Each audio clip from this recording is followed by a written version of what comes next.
Bienvenidos a otro episodio más del podcast de CIMED. Soy Rosa Doens y en esta ocasión tenemos como invitado al doctor José Antonio Soares, médico pediatra, infectólogo y especialista en medicina tropical con más de 3 décadas de trayectoria en América Latina. Bienvenido, doctor. Gracias, Rosa, muy amable. Como médico pediatra, doctor, ¿qué lo motivó posteriormente a tomar el camino de la infectología? Ok, fíjate, Rosa, bueno, primero yo soy Tony Suárez y así nos entendemos un poquito más Tommy, claro perfecto. para que tú también estés más cómoda. ¿Qué le pasó a Tony y por qué Tony quería ser veterinario inicialmente? Porque me crié en medio de Tony. una finca con mucha parte agrícola y con una gran cantidad de mordeduras de serpiente que veía todo el ¿Verdad? tiempo en la gente que trabajaba con mi familia. Y yo empecé a hacer más medicina con la gente en el área rural y con inclusive con los animales, porque en la población donde estaba la finca, el único médico que había era el veterinario y yo. Y ya estudiando medicina, yo estaba metido en el área rural. Cuando salgo de médico, lo Ujú. primero que hice fue aprovisioné mi carro, que era un carro viejo, doble transmisión. Le monté todos mis libros porque no había internet. Y me fui a trabajar a un área rural con el perro, la vida y con las ganas de seguir Solito, trabajando en claro. medicina de trópico. Y esa fue mi primera aproximación. O sea, mi primera aproximación como médico, contrario a querer trabajar en un hospital 5 estrellas, no, yo quería trabajar en un área rural, Ujú. en contacto con las comunidades, veía a la gente de día y daba clases de aprender a leer y escribir en la noche. Interesante. Trabajaba con los indígenas de la zona y trataba de entender los remedios naturales que utilizaban los indígenas. Entonces, eso fue súper interesante para mí poder analizar los atardeceres, donde veía la migración de todas las aves que pasaban por el sitio donde trabajaba en ciertas épocas del año, y esas son las responsables de llevar la encefalitis, inclusive hasta el Darién. Muy probablemente ese es uno de los Ujú. caminos. Se está estudiando cuáles son los caminos porque todavía no estamos claros. Aparte de los vectores, que son los mosquitos que transmiten la enfermedad, parece que las aves también están incluidas como reservorio de estos enfermos. Pero todo eso, ¿dónde lo aprendí? En la vida diaria. Y eso me llevó Día a día. mucho a entender que yo tenía que hacer algo que me gustara. Porque cuando estudié medicina, desde primer año tuve la suerte de ser el alumno de un maestro de Venezuela que se llamaba Felipe Pifano, que hay parásitos que llevan su nombre, serpientes que llevan su nombre, y a mí me emocionaba mucho verlo cuando él hablaba. Y por 6 años seguidos me escapaba de las otras clases para ir a las clases de medicina tropical. O sea que definitivamente si hubiera sido cardiólogo, cirujano o otra cosa, no hubiera sido tan bueno como salir. De hecho, yo no quería ser infectólogo, pero yo quería ser era tropicalista, pero no existía sino una cosa fuera de Venezuela y yo no me quería ir. Entonces dije, bueno, si tengo que ver entre niños y adultos, quiero ver niños. Y por eso soy pediatra. Ujú. Y después, después que hice pediatría, bueno, para cuidarlos bien, ¿qué hago? Hice cuidados intensivos, pero era porque yo quería hacer algo hasta que alguien me dijo, haz infectología. Y yo soy algo así como un proyecto piloto en muchas cosas y escogieron a alguien que supiera pediatría para que hiciera infectología como el primer estudiante de infectología en Venezuela que fuera un pediatra. Y ese fui yo. Pero cuando tú me preguntas si había una escuela de infectología pediátrica, no había. Habían unos viejos infectólogos pediatras formados fuera y escogieron a un médico que había vivido con los indígenas, Ujú. que fue mi compañero, el doctor Gibson, que su papá fue uno de los que escribió El Salto Ángel, y yo. Entonces éramos prácticamente dos médicos rurales que nos habíamos graduado de médicos y así hicimos enfermedades infecciosas y Ujú. fue mi primera experiencia clínica dura con medicina tropical porque fundé en ese momento, te estoy contando cosas de la historia, que Claro. traíamos todos los indígenas al hospital, hicimos una sala hospitalaria indígena, todo el mundo nos dijo que estábamos como locos, pero prácticamente hasta hamacas podían colgar los indígenas en el hospital. Hay que Sí, hacerlo. y ahí pude ver cantidad de enfermedades infecciosas que venían gente de afuera porque podían verlo en la misma ciudad la problemática. Así que eh, ese es un poco por qué terminé siendo pediatra. Y ahora digo yo que soy geriatra porque de tantos años que trabajando en medicina tropical me daba cuenta que los pediatras tenemos que ser médicos de familia, y tenemos que entender al padre, Que ir a la pero par. tenemos que entender a los abuelos porque los abuelos son los primeros que preguntan todo. Así que bueno, ese es como un brief corto de quién es Tony desde el punto de vista médico. Mi área como investigador es otro escenario. Con enfermedades como el VIH que surgieron en la región, poco se sabía de su comportamiento. Desde su experiencia, ¿cómo vivió el surgimiento de esta pandemia? ¿O Interesante pregunta, Rosa. em, Ok, cómo fue? surgió en mí como una pasión no pensada. Un día del año 85, en una noche de guardia, me llegó un niño de padres haitianos Ok. con un trauma cráneoencefálico, tenía un golpe en la cabeza y cuando le estaba tomando una vía central, o sea, dándole una vena para poderle poner tratamiento, tuve una punción en el dedo y me metí la aguja completa del paciente en la mano. Ujú, En ese momento, en el año 85, estaban probando unos kits, o sea, unos test de prueba para ujú. VIH en el hospital donde trabajaba.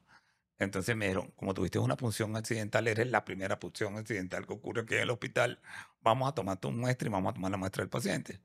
Yo salí VIH negativo y el paciente salió VIH positivo. Entonces Wow, me entré en pánico claro. y lo tuve, el paciente duró 2 días más y falleció, Ujú. lo cual no pude hacer más seguimiento del paciente. Y yo me tomé una nueva prueba y en eso me llegó otro segundo niño y lo diagnostiqué.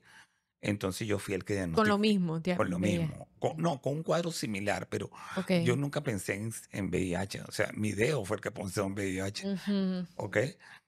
Pero me convirtió en el primer médico venezolano que diagnosticaba un VIH pediátrico y a la par de eso, el doctor Manuel Guzmán, que es un médico infectólogo de adultos, maestro mío, diagnosticaba el primer paciente de adulto.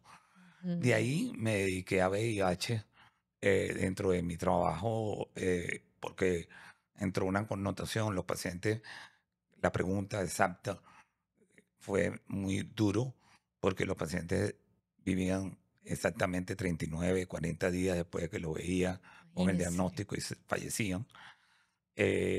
La comida se la ponían en el piso porque nadie quería darle la comida. Ujú. Y entré en una situación como medio extrema. Frustrante. Sí, porque era muy frustrante. De hecho, eh, nunca olvido mi hija, hoy médico. Un día le preguntaba en el colegio que qué hacía papá. Y ella dice, mi papá es un médico de SIDA, porque era lo que lo oí en la casa, no se hablaba de VIH. Sí. Pero yo no sé qué es eso, pero yo sí sé que todos los pacientes de mi papá se mueren. Y me llamó la maestra muy preocupada. Y yo le dije, bueno, lo que está diciendo es verdad y la culpa es mía porque a lo mejor llego a la casa muy, muy triste con esta situación. Y así llegué a formar la primera corte de pacientes VIH. Aquí hago una propaganda a un cantante que admiro mucho que se llama Rubén Blades, porque Ujú. Rubén era muy amigo de los beisbolistas venezolanos, que hay más de 230 en grandes ligas, y los beisbolistas venezolanos, en conjunto con unos cómicos que habían sido amigos míos de la parte artística de Venezuela, me ayudaron y me hicieron una fundación de béisbol donde Rubén cantaba, y lo que se ganaba de Rubén y lo demás le compraba el tratamiento cuando nadie le daba tratamiento a los pacientes. Y me permitieron, nunca he conocido a Rubén fuera No de ha esa vez y tenido. no se debe ni de acordar cuando nos saludamos a lo mejor, si en algún momento oye esto, Se lo cuenta. que Sí. pero él cantaba en Venezuela, y es un personaje muy, muy respetado. De hecho, María Leonza es la diosa indígena venezolana y la canción de María Leonza es casi un himno en Venezuela y la hizo Rubén. Y yo, por encima de todo, respeto a la gente que ayuda a la gente.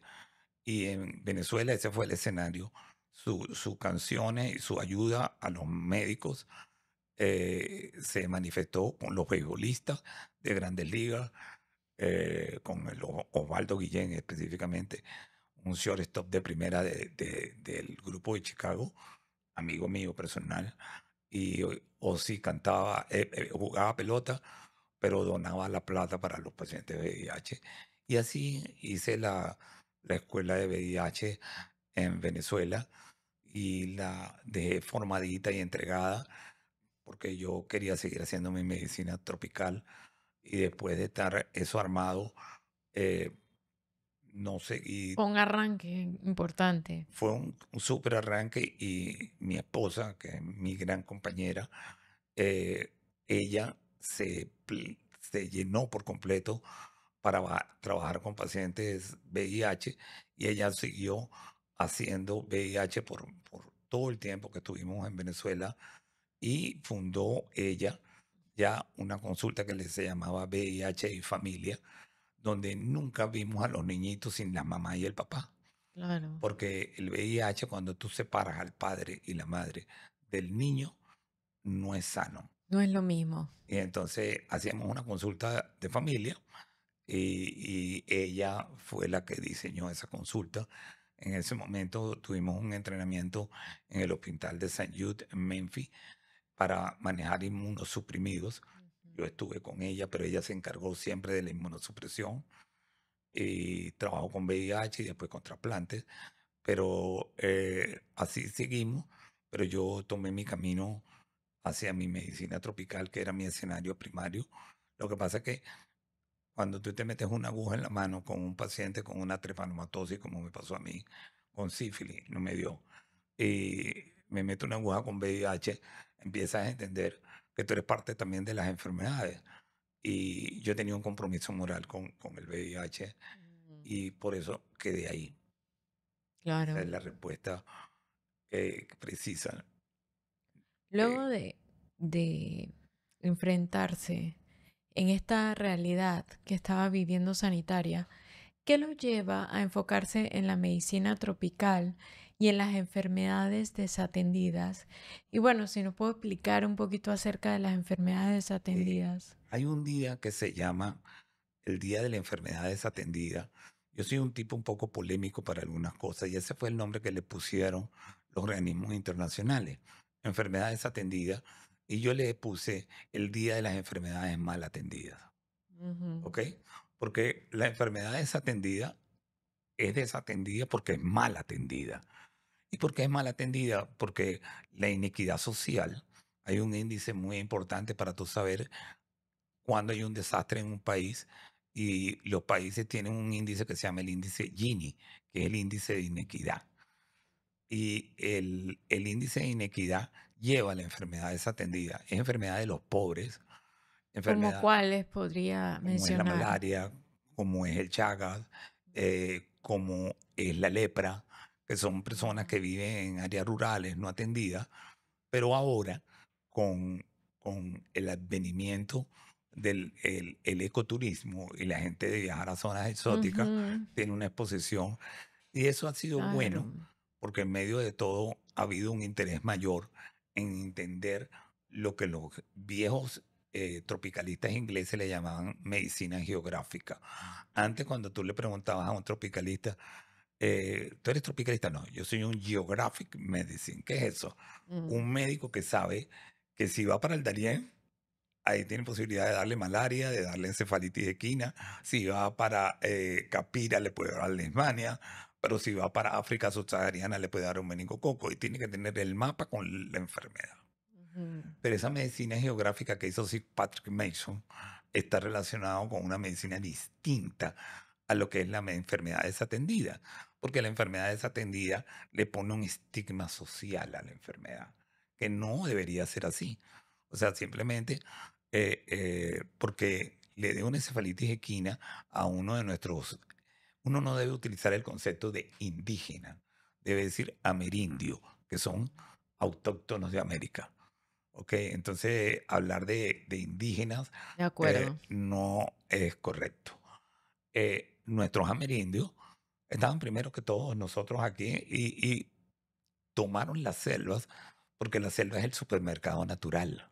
Ujú. Tú puedes comer y vivir en la selva y algo que no sé si la gente sabe, que la NASA entrenó a sus astronautas en Panamá y el que los entrenó, eso puede ser una motivación de una búsqueda, fue un indígena que no debe ser indígena, sino un amerindio en Verá, que vivía en el Chagres, y fue Mira. premiado porque él entrenó en supervivencia a los astronautas. ¿Pero por qué los entrenó en supervivencia? Porque sabía vivir en la selva, comer de ella, respetarla y mantener toda una vida sana con un microbioma bien. Entonces, los desatendidos son la gente que no tiene el recurso ni la aproximación, Ujú. y de ahí está chaga, malaria, pero también hay enfermedades que son desatendidas, como la desnutrición, el kwashiorkor, que es una parte de nutrición, la pelagra, porque muchas enfermedades que hoy entran en el grupo de las desatendidas, prácticamente casi todas son infecciosas, Ok.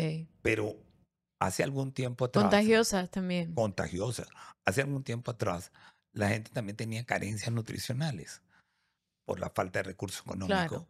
y eso Eso influencia, influye en que la enfermedad influía pueda ser, mucho, claro. sí, pero eso es lo que es una enfermedad desatendida. Ok. Y realmente cuando no, hoy se celebra el Día de la Enfermedad Desatendida, yo creo que no hay que celebrar nada. O sea, hay que sentirse muy angustiado porque hay gente que está cercano a ti que sufre una enfermedad simplemente porque no tiene Puede padecerlo. cómo pagarse el tratamiento o cómo sustentar que la gente vaya. Cerquita de aquí, de la ciudad de Panamá, a unas 45 minutos, hay gente que tiene leishmania y que no puede llegar a verse rápidamente porque no tiene el acceso a la posibilidad de tener un pago de un transporte. Y una curiosidad que yo tengo, ¿dónde existe hoy día el lepra? Ok, la lepra hoy en día ha tenido un resurgimiento porque la lepra es un marcador de pobreza. Ujú. Ok, es una pregunta interesante que tengan la curiosidad porque nosotros tenemos en Panamá con el grupo de muchachos que he formado, que son parte de mi grupo que se llama Infecto Trópico, son muchachos que les he metido esa inyección tropical ahí y ahora son unos duros. Tenemos lepra urbana, Ujú. ¿ok? Tenemos una guía del Ministerio de Salud Wow. hablando sobre la lepra, que lo hizo una doctora dermatóloga muy buena de Panamá, y hemos visto lepra en zonas urbanas de la capital, Mm. algunas Interesante. autóctonas y otras no autóctonas. O Wow. sea, las no autóctonas proceden de Colombia y de Venezuela, que son países que tienen lepra. Otra pregunta. En el 2007 usted escribió los brotes infecciosos más grandes de enfermedades de chagas, Chagas, perfecto. chagas. Si nos podría contar un poquito de Seguro, eso, es seguro. como... Ese es un tema de pasión para mí. El Chaga lleva su nombre en honor a un doctor que se llama Carlos Chaga y que Ujú. describió esta enfermedad y consiguió un parásito que al principio él no sabía lo que era, pero gracias a otro doctor que se llama Cruz, y de hecho hay un centro de investigación muy importante en Brasil que se llama Fiocruz, que descubrieron un parásito que era un tripanosoma, es un protozoo, Mm, que infecta y hace toque cardíaco, toque esofágico y hoy en día también se sabe que hace toque neurológico. Por años en Brasil, el jugo de caña ha sido emblemático, aparte que es muy rico, y empezaron a ver que en las cosechas de molienda de jugo de caña eventualmente había alguna gente que se enfermaban esporádicamente y hacían una enfermedad de Chagas. Y lo que observó Joao Pinto era que cuando pasaba la caña por el un moledor, moledor, correcto. sí, eso tiene un nombre que es como para extraer el jugo, y ahí exprimían al parásito, al, al insecto, al artrópodo, Ujú. que es un Todo chinche, incluido. y entonces Ujú. estaba incluido, lo aplastaban y el contenido del parásito caía en el Cae en el jugo. jugo. Y se tomaban el jugo y les daba chaga. Wow. Después otros investigadores se dieron cuenta que los mamíferos, cuando se los comían o le tocaban las glándulas anales, que la tienen inclusive los perros, hacen la enfermedad de Chagas también. Así que en el 2007 eh, vi una corte de niños que se empezaron a enfermar en conjunto con sus maestras. Y eso me era extraño, no entendía mucho. Y hubo un primer niñito que se puso muy grave, que llevó a que la tecnólogo que estaba de guardia ese día revisa la sangre del paciente y ve un parásito en sangre.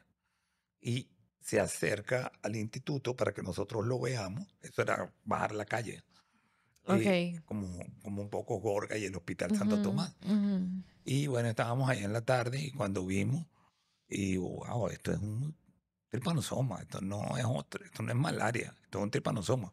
Pero bueno, no entendíamos mucho qué pasaba y reunimos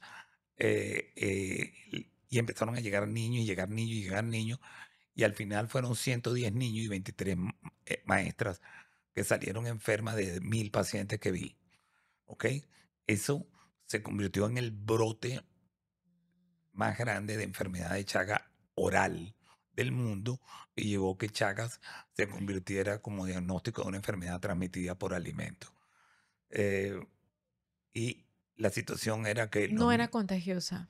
no, era por vía oral y que Ujú. los niños tomaban un jugo de Sí, guayaba sí, y ahí se exacto. infectaban. Pero Ujú. el jugo de guayaba, lo que pasa es que en toda la zona de Sudamérica, donde hay Andes, y la Ajá. gente del área andina prepara el jugo, lo cocina, lo endulza y lo deja en la noche a que repose. Culturalmente dicen que dejen que Ujú, el jugo repose y que se enfríe. ujú, El señor no tapaba el jugo porque nadie para reposar los tapa, para que se refresquen. Y ahí caían los chinches en la casa. Y cuando estudiamos la casa, vimos que el señor no tenía chaga porque era diabético y no probaba el jugo, pero la señora tenía chagas, la esposa que probaba el jugo en la mañana para ver si estaba dulce o no. Y utilizamos una aspiradora de esas de casa y empezamos a recoger por todos los bordes de la casa y los techos y empezaron a caer chinches en todos los lados. Y así hicimos el diagnóstico de la transmisión. No teníamos plata para publicarlo en una revista cara, pero finalmente ese es mi primer documento considerado como un LACMAR de la literatura. Es decir, que lo consideran como un artículo mayor o un artículo mayor porque expresaba un problema severo para las Américas. Y hoy en día se sabe que el Chagas oral ujú. es más grave que el Chagas vectorial, o sea, el Chagas por una picadura, y Ah, que realmente después de este brote han habido 26 brotes más, específicamente en Colombia, relacionados con un jugo o un vino que se llama vino de palma, que inclusive aquí en Veragua lo toman, que se saca de la palma y viene contaminado con los chinches también, porque los chinches van ahí a tomar el vino dulcito. sí, claro, pero se sabe controlar, pues. Bueno, la gente cuando le ocurre no lo sabe, porque el Chaga es una enfermedad que puede ser silente en algunos casos y en otras da síntomas. Lo que pasa es que muchos de ellos se ponen graves. Y el Ujú, problema ahora es que esta enfermedad se llamó inicialmente tripanosomiasis americana, ujú, pero hay dos tripanosomiasis importantes en el mundo. Una que todo el mundo conoce sin ser de América, que es la enfermedad del sueño. Y dice, a ti tú tienes la enfermedad del sueño, pero eso nada más que ocurre en África, con un tripanosoma que se llama el tripanosoma gambiense. Pero en América, el tripanosoma cruzi daba enfermedad de Chagas. Pero la migración llevó al Chagas a España, a toda wow, Europa, a los Estados Unidos, claro. a Estados Unidos con los mexicanos, a los españoles con los bolivianos y los venezolanos, y ha llegado a Australia y a Japón. Entonces, hoy en día, en buen concepto, aunque yo en el libro que escribo de enfermedad de Chagas le pongo tripanosomiasis americana, yo creo que hay que decirle enfermedad de Chagas porque ya no es americana, es de todo el mundo. Ya general. Panamá tampoco escapa de la realidad de las enfermedades tropicales. Desde su llegada al país, ¿cómo describiría la situación actual de estas enfermedades aquí en esta región? Ok, Panamá es un país emblemático y histórico en enfermedad de Chagas, porque el doctor William Crawford Gorgas eh, puso una gran parte de su esfuerzo en controlar algo que era conocido para todo el mundo. Uno era el canal y parte de la historia del canal va relacionado con las enfermedades tropicales. Sí, Y correcto. el canal no se podía terminar de construir, los franceses se morían, los americanos también tenían problemas porque teníamos malaria, teníamos fiebre amarilla, teníamos dengue, teníamos De todo. enfermedades eh, que eran una plaga. Y el doctor con saneamiento ambiental, controlando los vectores, controlando todo, en prácticamente 5 años escribió una carta de regreso a su cuerpo militar en los Estados Unidos. Dijo, controlamos las enfermedades que estamos viendo en este momento en Panamá. Y eso fue un gran adelanto. Dentro de las cosas buenas que tuvo es que todas las guerras y todos los militares traen advenimientos importantes, Ujú. aunque trae todo lo malo de la guerra. En 1918, cuando se estudió bien la influenza, se le llamó gripe española, pero estaba relacionado con la guerra, con la Primera Guerra Mundial. Pero así, el mejor ventilador o respirador para colocar a un paciente en cuidados intensivos, se empezaron a estudiar los Mark IV y otros ventiladores más que se utilizaban en los helicópteros en Vietnam, no, esos helicópteros UY-60 que uno veía en la guerra de las películas, porque ahora se ven todas de Irán, Pakistán, pero Sí, las antiguas películas de Vietnam todas eran helicópteros. Y ahí trasladaban a la gente y el pulmón de shock se describió en la guerra.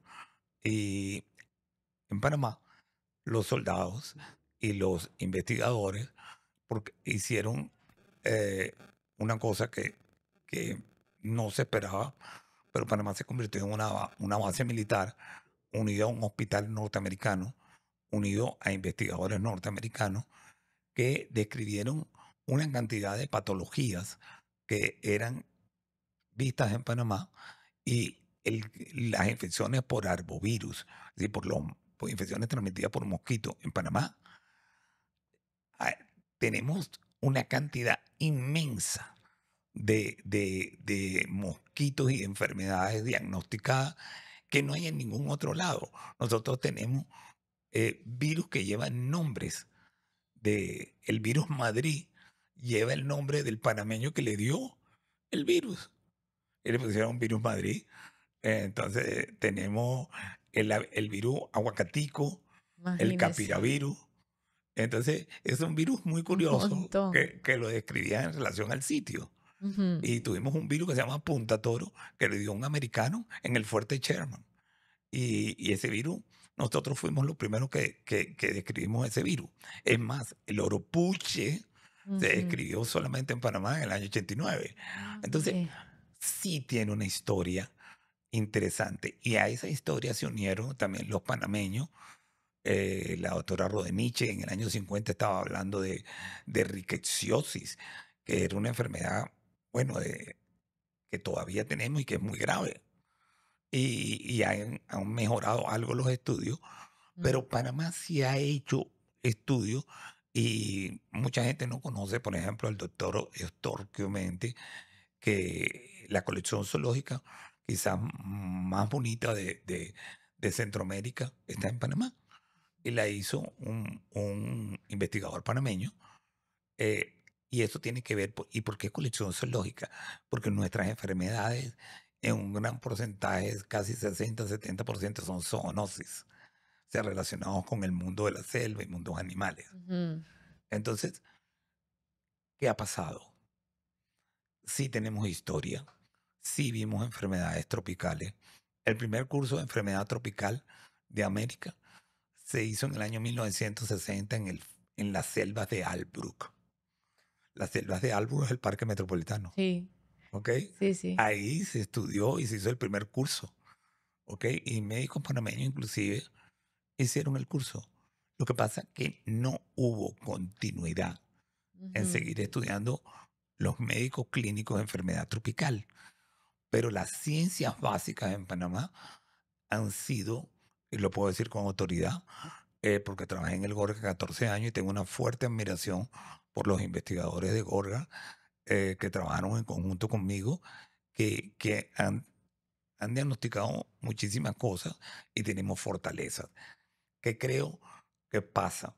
El 31% de nuestro territorio sigue siendo selva, gracias a Dios, y que haya pelea por mantener la selva es muy prudente.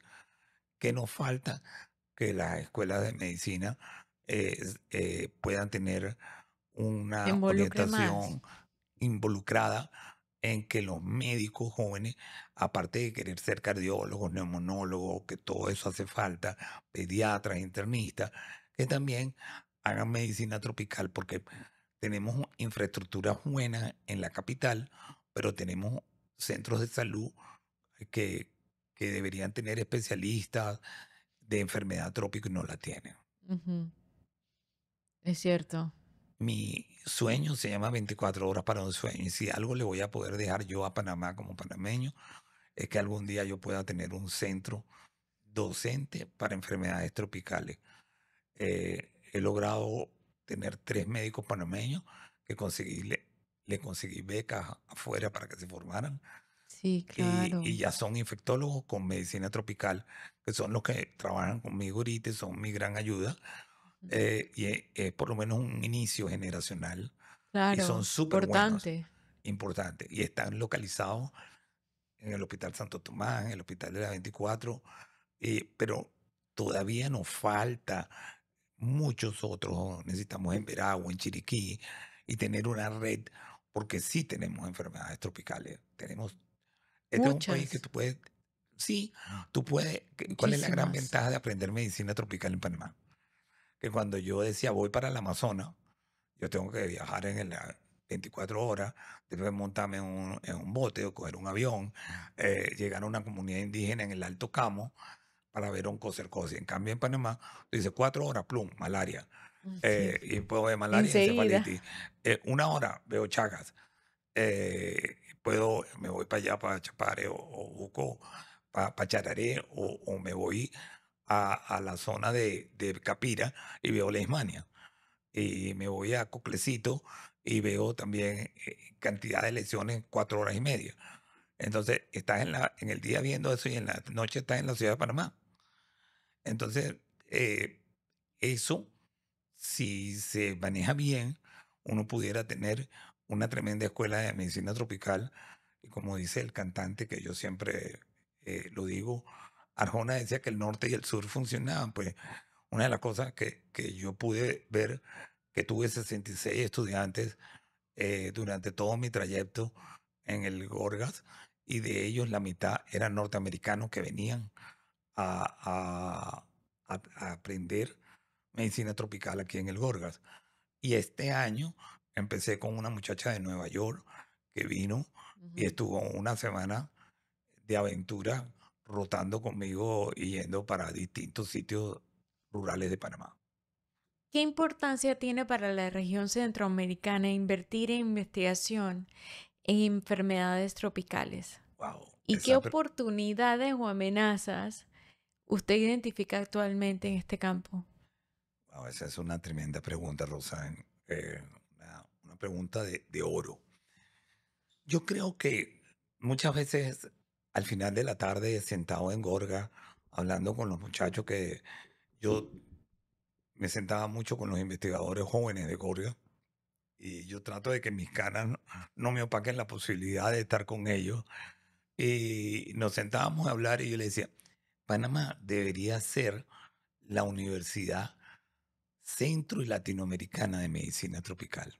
¿Y Ujú. por qué dice eso otro? Bueno, porque las enfermedades las tenemos localizadas geográficamente, porque es pequeño, Están porque aquí. tenemos la experiencia de hacerlo.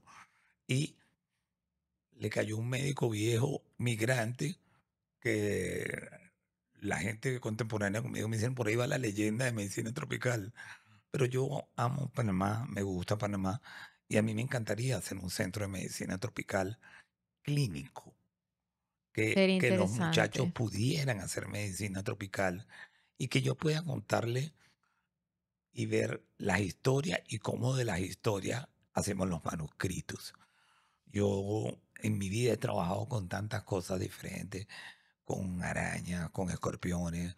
La araña que hoy en día circula en Panamá como Foneutria, apareció una semana que yo llegué aquí en Panamá y estaba en el zapato de uno de mis hijos. Pero ella tiene mucho tiempo viviendo aquí con otro nombre Ujú. y los investigadores panameños, que son muy buenos, también le pusieron el nombre correcto a la araña, pero ella me estaba esperando en el zapato del hijo mío y Mm. yo dije, wow, hay Foneutria en Panamá. Y así hay una cantidad de cosas que he podido ver aquí que pudieran ser una escuela para Latinoamérica. ¿Cuál ventaja tengo? Que el grupo de McGill en Canadá, que es una tremenda escuela de medicina, Ujú. nunca estudié allá. Yo nada más, cuando me preguntan dónde se formó, yo le digo, me formé en la Universidad de la Selva, en la Universidad de la Vida, estudiando y con mi maestro latinoamericano. Pero la gente de McGill son amigas míos. La gente de Alabama son amigos míos. La gente de Florida que hace medicina También. tropical son amigos míos. La gente de Nuevo México también son amigos míos. Entonces, ¿por qué son amigos míos? Porque saben que, bueno, que por allá anda Tony viendo cosas y que yo los llamo y le digo, oye, pasa esto, ayúdenme con esto, ayúdenme con lo otro. Esa gente le encantaría hacer un switch adecuado en un país donde puedan entrar a también ayudar en investigación. Pero es que aquí yo estoy seguro que podemos generar una investigación Profunda. profunda desde el punto de vista clínico, porque desde el punto de vista de ciencias básicas lo hace. O sea, el Gorga Claro. lo ha demostrado en varias oportunidades.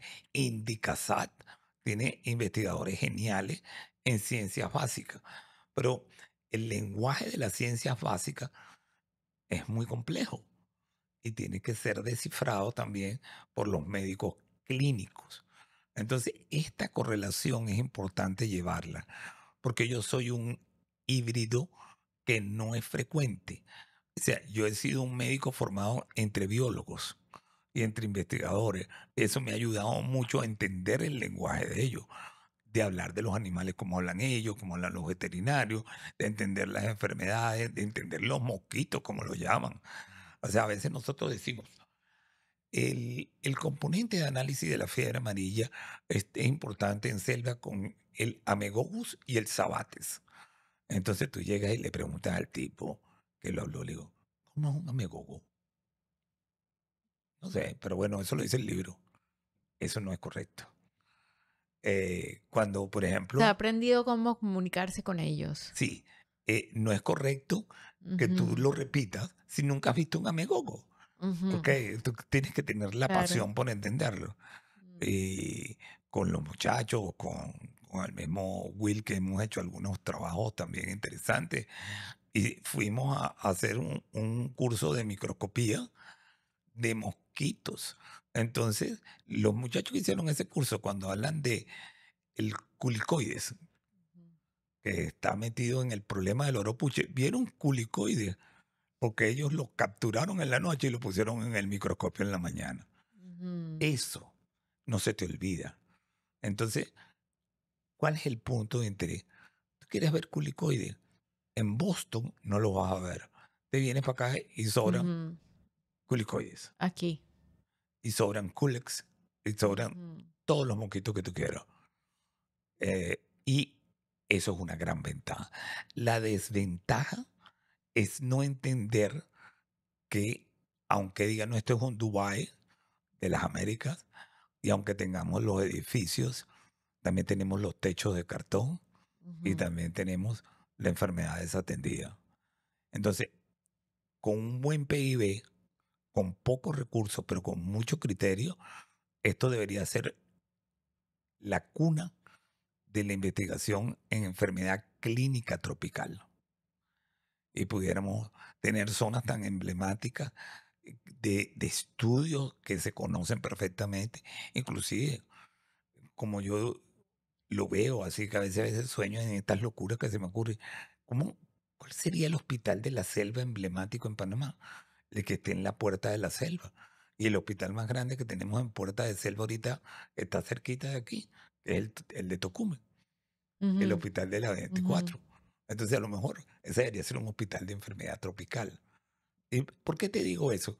Porque entonces tú puedes acumular los pacientes ahí, puedes decirle a los estudiantes de todas las facultades de medicina, oye, llegó un caso que tiene una lepra.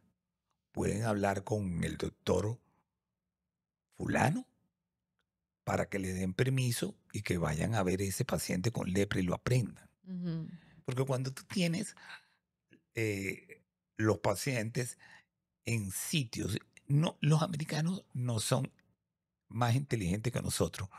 Lo único que son es ordenados. Si ustedes van a ver cómo abre la puerta un latinoamericano, incluyéndome, me pasa cada rato, y un gringo. O sea, un latinoamericano agarra la puerta y le da hacia adelante y hasta atrás, atrás, atrás, y para dónde va, él no lee. Un gringo ve que dice push y pull. ajá, sí. Entonces, de acuerdo a si es push, empuja, si es pull, no empuja, él van viendo cómo lo maneja. Ujú, Ok, pero nosotros le damos track, track. Así mismo pasa. Tú quieres hacer un terrorismo en los Estados Unidos, cámbiale a todas las puertas donde dice pull, le pones push, y donde dice push, le pones pull.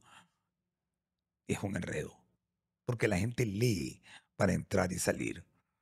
Si nosotros ponemos ordenado, como por ejemplo, un buen ejemplo ahorita que tenemos, por lo menos la estructura, es lo que uno ve en Sidela. Cuando uno pasa por Sidela y lo ve, ves un hospital de cáncer, un hospital pediátrico, un hospital de adultos, un centro de investigación. Y eso es lo que hacen en los países de primera avanzada. Muy pocos países, probablemente Salvador en cualquier momento busque le hará uno de estos, porque él siempre tiene como los megas de la cosa. Pero en este momento el hospital más grande de Centroamérica y quizás de Sudamérica o Centro es este que está aquí en Panamá. ¿Y por qué es eso importante? Porque entonces los oncológicos lo tienes en tal sitio, los pacientes metabólicos lo tienes en paras. otro. Hay un paralelismo médico, Ujú, porque si hay 7 pacientes con encefalitis, el médico dice, tengo 7 pacientes con encefalitis. ¿Qué va a estudiar el médico? Más encefalitis. sí. Pero si tienes que pasar de encefalitis a cardiovasculares, de cardiovasculares a neumonológicos, este del otro. Ok, para eso tienes un médico internista. Pero si tú tienes un especialista en enfermedades infecciosas, ahí él puede estudiar. Entonces, si Panamá tendría una ventaja, no, súper ventaja. La desventaja es no ver la ventaja que tiene. No darse cuenta de eso.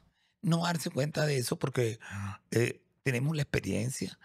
eh, Sí, está todo lo demás bien ejecutado.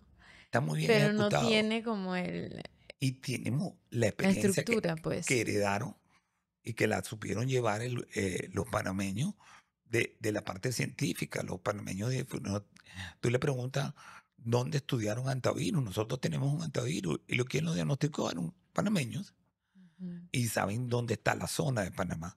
Pero eso tiene que ser trasladado al mundo clínico, que es lo que he venido tratando de hacer yo. No es que hay muchas enfermedades tropicales en Panamá que los clínicos no reportaban. Pero ahora lo que estoy haciendo es simplemente eso. O sea, viendo lo que hay. Cuando yo nunca había pisado Panamá, sabía que Panamá era el país que tenía mayor mordeduras de serpientes en América. Somos el país número uno en mordeduras de serpientes. Y Veraguas es la provincia con mayor mordedura de serpiente per cápita en América. Y Mm, Soná es el pueblito con mayor mordedura de serpiente. ¿Qué significa eso? Que todos los médicos panameños de todas las universidades tienen que tener una experticia tremenda en serpientes. exacto, en cada una de ellas. ¿Por qué? Porque vienes del país donde Ujú. más mordedura de serpiente hay. Entonces, eh, eso no lo tomes en todos los lados igual. Y esto yo creo que puede ser muy interesante. Y ahora con el fenómeno de la migración, tenemos cosas que nos van a sorprender. Somos el país único en el mundo que genera la mosca estéril para controlar el gusano barrenador, que produce ataques en humanos que pueden ser mortales. Ujú. Y tuvimos 96 casos el año pasado. Y nosotros somos la única fábrica. Entonces, hay ventajas, sí. Estudios del MIDA demostrando enfermedades en animales, sí. Entonces, ¿qué hace falta? Que haya alguien que le dé la guía para que los médicos aprendan y se correlacionen con un concepto importante que se llama una sola salud, One Health. Todo el mundo habla de One Health y de cambio climático, pero nadie entiende que una sola salud es que los veterinarios ayuden, que los biólogos ayuden Ajá. y que los médicos humanos ayuden. En la actualidad, virus como Oropoche, incluso la fiebre amarilla, han encendido las alarmas epidemiológicas en Panamá y la región. ¿Qué factores cree que han influido en su emergencia y reemergencia reciente? ¿Y cuál sería una estrategia eficaz para su vigilancia y control? Bueno, esa es una pregunta compleja, pero te la voy a resumir. Todas las enfermedades arbovirales, y arbovirales son producidas por picaduras de artrópodos en mosquitos, para hablar un poco, y de hecho hay diferentes mosquitos que están incluidos los Aedes más para fiebre amarilla, para dengue, para chikungunya, Ujú. y los culicoides y los cules más para oropuche. eh, Empiezan a entrar de modo reemergente en las Américas, porque no solamente es en Panamá, y como dijiste tú muy bien, se prenden las alarmas, es porque el cambio climático y todas nuestras alteraciones ecológicas conllevan a que se precipiten estos virus. ¿Ok? Y evidentemente tenemos que hacer una carrera informativa de que no vamos a poder tener un éxito si la comunidad y el sistema que dirige las comunidades entiende de que en la medida que nosotros hagamos destrucciones, hagamos urbanismo desorganizado, Ujú. no tengamos buenas disposiciones de agua y de excretas, contaminemos los ríos, los mosquitos van a desarrollarse. Entonces, es una pelea no solamente contra el mosquito, sino con la educación de que la gente entienda que tiene que protegerse. Ujú. Porque hasta ahora fiebre amarilla, inclusive fiebre amarilla, tiene una vacuna excelente. Pero a pesar de la vacuna excelente que tiene fiebre amarilla, ahora en Brasil hemos tenido continuidad de fiebre amarilla en lo que se llaman parchos selváticos. Y el parcho selvático, para hablarte lo sencillo para el auditorio panameño, puede ser los parques nacionales, las zonas vegetales que tenemos, porque al lado de eso hay un parque nacional, pero al lado hay un barrio que no tiene buena disposición de Mm, agua. Hay gente que no tiene agua en la semana y entonces tiene que guardar el pozo. No tenemos la manera de que la selva se autocontrole. Entonces, eso es importante que la gente entienda. La selva es un perfecto sistema ecológico y nosotros lo alteramos. Entonces, hay dos medidas para controlarla. Una es el control vectorial, la inmunización en el caso de fiebre amarilla y la educación. Esos son los tres pilares. Y eso es lo que tenemos que trabajar, pero la educación siempre tiene que ir arriba. Oropuche es un virus amazónico poco estudiado. Y Panamá fue el único país que desde el año 89 demostró oropuche en el país. Ahora, oropuche reemerge nuevamente en Panamá, Cuba y Brasil. Nosotros estamos ahorita en nivel 1 de cuidado para oropuche, descrito por el CDC de Atlanta. Y esto porque es un virus que no se conoce mucho y que sabemos que puede tener implicaciones neurológicas y que también puede tener inclusive transmisión imagínense. en niñitos, y eso es un poco lo que se está tratando de prevenir. El oropuche falta mucho por conocer más de él. Fiebre amarilla sabemos que tenemos que mantener las condiciones de control. Eso es lo que te puedo decir en torno a estos dos virus desde el punto de vista de la comunidad. Desde el punto de vista de investigación hay un terreno gigante de búsqueda. Estamos tratando de entrar con webinar por todos los lados en el auditorio médico, tanto en Colombia como en Venezuela, como en Perú, que están haciendo webinars casi simultáneos para este problema. Pero también tenemos que trabajar con los niños, con las escuelas, con las Con la comunidades, escuela, correcto. porque los niñitos también van a ayudar. Y dice, oye, el dengue, mis primeras cosas de dengue las hice enseñando a los niñitos. Ya está volviendo el dengue. Claro, está volviendo el dengue y los niñitos lo sufren. Entonces, cuando los niños le pueden decirle a la mamá, el agua que dejaste ahí en posada y el otro, entonces hay Ujú, como una autocorrección familiar y claro. eso ayuda. Y los niños son súper inteligentes para poder ayudar en este Ujú, tipo de educación, porque están vírgenes para aprender. claro. Entonces, si tú me preguntas, Meduca también tiene que estar hablando de dengue y tiene que estar orientando sobre el oropuche y hablando sobre los mosquitos y esto Tiene que mejoraría hacer más capacitaciones en las escuelas unas capacitaciones en la escuela, y casa por casa incluso. casa por casa, por la escuela. Eso es realmente positivo, porque tú estás introduciendo el problema en la comunicación. Ujú.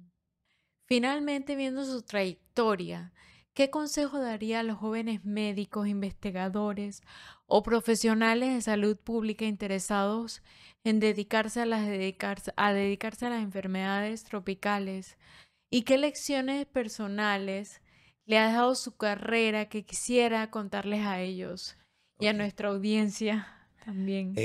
Bueno, lo que le pudiera decir a los jóvenes, gracias a Dios, ellos me enseñan todos los días porque trabajo mucho con jóvenes, es que por alguna razón de la vida estudiaron medicina no en Boston, no en Harvard, sino estudiaron medicina en sitios tropicales. Sí.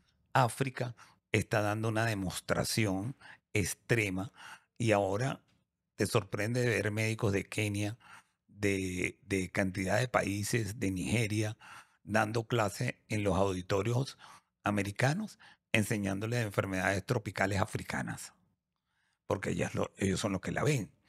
Nosotros hemos perdido nuestra autonomía con nuestras enfermedades y vienen gente de otros países a estudiar nuestra enfermedad y Ujú. las hablan como si vivieran Y aquí. saben más que nosotros. Sí, saben más que nosotros y nos dan las clases.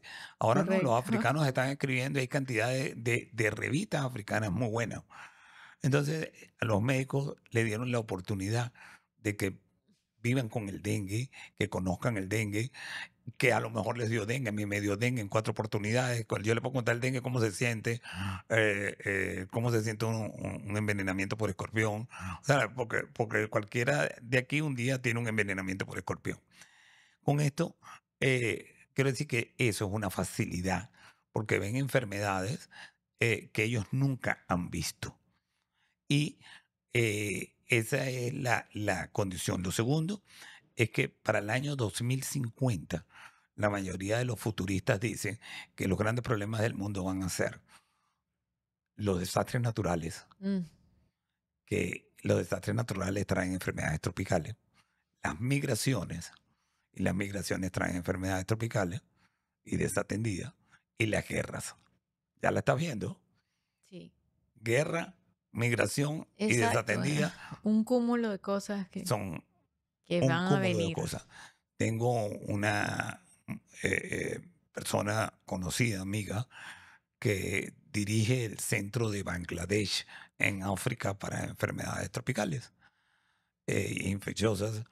Y ella es internista e infectólogo y también ha trabajado con niños de la guerra.